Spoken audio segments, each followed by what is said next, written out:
Okay, student. Again, this lecture is again related from the objective types questions which are related from 12th Economics Commerce. So, first of all, I want to explain you that there are two types of approach. First is cardinal approach and second is ordinal approach. Ordinal approach given by Hicks and cardinal approach given by Marshall. Ordinal modern approach है और cardinal आपकी जो है वो traditional approach है. Then first of all यहाँ कहा गया है कि ordinal concept of utility express the utility in the term of.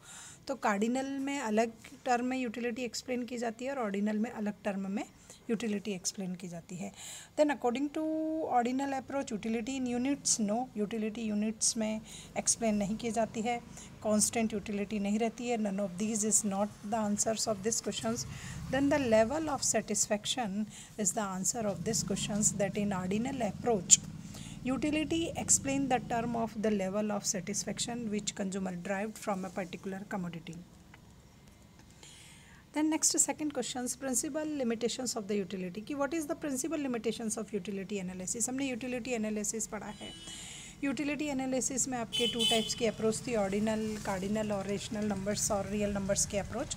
तो हमारे टू ही अप्रोच आपके सिलेबस में हैं और these are not related, but हाँ फिर भी आपको है कि रियल नंबर्स एक्सप्लेन किया जाता है, तो ऐसा नहीं है. रेशनल नंबर्स के बारे में भी आपकी यूटिलिटी एनालिसिस में कुछ भी एक्सप्लेन नहीं किया गया है. आपका ये बोला कि principal limitations of analysis related to the basic assumptions that utility can be express in the term. तो this is the concept of Marshall में एक्सप्लेन किया गया था कि यूटिलिटी जो है वो आपको express in the terms, utility आपको एक्सप्लेन की जा सकती है कार्डिनल नंबर्स में.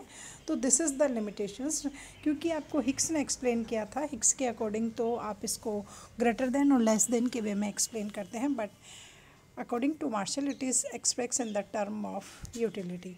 तो फर्स्ट ये है लिमिटेशंस जो वो ऑर्डिनल कार्डिनल नंबर की जो है वो आपका लिमिटेशंस अगेन एक्सप्लेन करना चाह रही हूँ कि प्रिंसिपल लिमिटेशंस जो है आपके इस अप्रोच के क्या है यूटिलिटी एनालिसिस के, कि utility can be express in the term of. तो ये आपको कार्डिनल नंबर्स में जो है वही एक बार जो है लिमिटेशंस है. ऑर्डिनल नंबर में हम एक्सप्लेन करते हैं, रेशनल नंबर में भी हम एक्सप्लेन करते हैं और रियल नंबर में भी यूटिलिटी को एक्सप्लेन किया जाता है. तो ये तीनों इसके लिमिटेशंस नहीं है, बल्कि इसको बेटर वे में एक्सप्लेन करते हैं.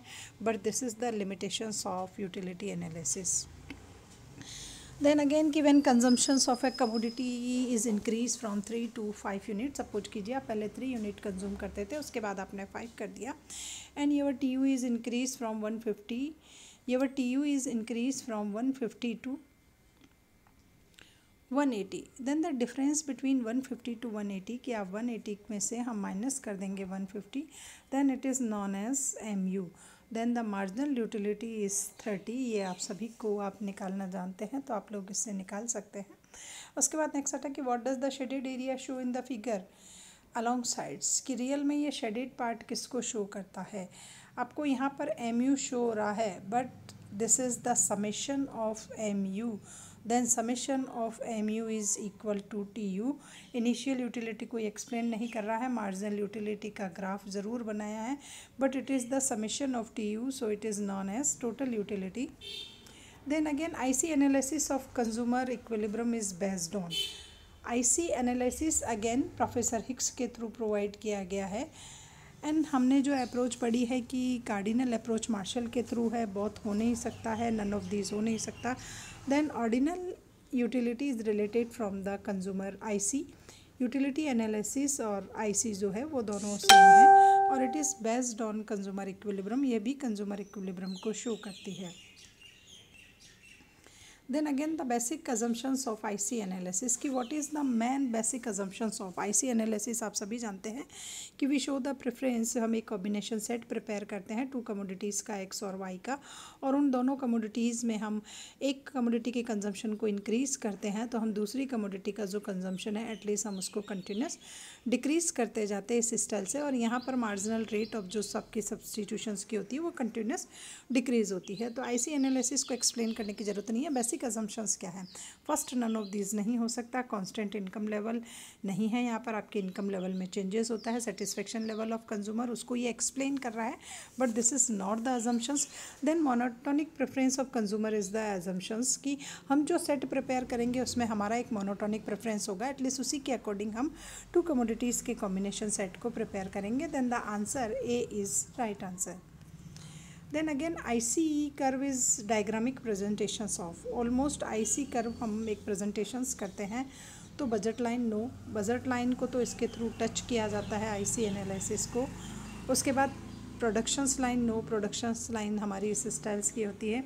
यूटिलिटी कर्व डिफरेंट टाइप्स का होता है। Then it is the indifference set of two types of commodities where the consumer is indifference in the consumptions. ये जो है डायग्रामिक प्रेजेंटेशंस है टू कमोडिटीज़ का जो कंजम्पशंस कंज्यूमर किया जाता है, उसमें हम इस स्टाइल से जो है डिक्रीज कंटिन्यूस जो है MRS जो है वो कंटिन्यूस डाउनफॉल होती है, और इस स्टाइल से इन पॉइंट्स को टच करते हुए हमारा IC निकलता है। तो IC is the indifference set है टू टाइप्स की कमोडिटीज़ का where consumer is neutral in the situation of consumptions. Downward slopes of IC indicate, जो हमारा इसका स्लोप्स होता है इट इज़ डाउनवर्ड होता है। इस स्टाइल से IC का स्लोप जो है वो आपके डाउनवर्ड आएगा जब हम वेरियस टाइप्स के पॉइंट्स को इस स्टाइल से मैच करते हैं, जैसा कि मैंने आपको पहले भी बताया है कि IC में इस स्टाइल से आता है, और यहाँ पर आपका जो है ये डाउनवर्ड जो होता है, हम इन सभी पॉइंट्स को इस स्टाइल से IC में मैच कर देते हैं। Then downward slopes of IC is show, positive slope no, positive slopes जो होता है वो इस स्टाइल का होता है, पॉजिटिव स्लोप्स। उसके बाद है कांस्टेंट नो, कांस्टेंट्स जो है वो अलग स्टाइल का होता है, कांस्टेंट हमारा जो होता है वो OX एक्सिस के पैरेलल होगा, कांस्टेंट अगर होगा तो इसे से नन ऑफ दीज हो नहीं सकता। तो this is not the answer, this is not the answer and this is not the answers. Then it is negative slopes because MRS continuous जो है इसमें आपकी डिमिनिशेस होती है, 5:1 होती है, देन 4:1 होती है, देन 3:1 होती है, उसके बाद 2:1 होती है। तो यहाँ पर नेगेटिव स्लॉप्स जो है वो होता है, डाउनवर्ड स्लॉप्स IC का हमारा शो हो रहा है, तो ये होगा नेगेटिव स्लॉप्स। देन नेक्स्ट है marginal rate of substitutions indicate the slopes of. अब मैंने आपको बताया है कि मार्जिनल रेट ऑफ सब्सटीट्यूशंस होता है IC, जब कभी भी हम पढ़ेंगे तो MRS पे ऑलमोस्ट पहले एक क्वेश्चन आता था। अब है marginal rate of substitutions indicate the slopes of. Marginal rate of substitutions किसके स्लॉप को एक्सप्लेन कर रही है? Budget line no, budget line का स्लॉप्स आपके इस स्टाइल्स का होता है। उसके बाद है price line no, price line को भी ये जो है आपके एक्सप्लेन नहीं कर रही है क्योंकि प्राइस लाइन का भी ऑलमोस्ट स्लॉप इस स्टाइल्स का होता है। इंडिफरेंस सेट, तो इंडिफरेंट सेट टू कमोडिटीज़ का होता है, तो उससे MRS की कोई लिंक नहीं है। This is show the slopes of indifference curve. Marginal rate of substitutions पे टोटली हमारा IC का जो शेप है स्लॉप्स है एटलीस्ट वो डिपेंड करता है। Then budget line is also known as, budget line को हम बजट सेट नहीं बोल सकते बिकॉज बजट सेट जो है एक्सपेंडिचर उसके किया जाता है। डिमांड लाइन हमारी कुछ अलग स्टाइल्स की होती है। DD जो है इस स्टाइल्स के डाउनवर्ड होता है, तो DD नहीं कह सकते। एक्सपेंडिचर लाइन को हम शो नहीं कर सकते। Budget line is also known as price line because it is the combination set of two types of commodity. In आपकी पर्टिकुलर इनकम में एटलीस्ट आप क्या परचेज कर पाते हो, it is show the budget line. Then budget line is also known as price line. तो these are questions which are related from consumer equilibrium. Please like and subscribe my channel.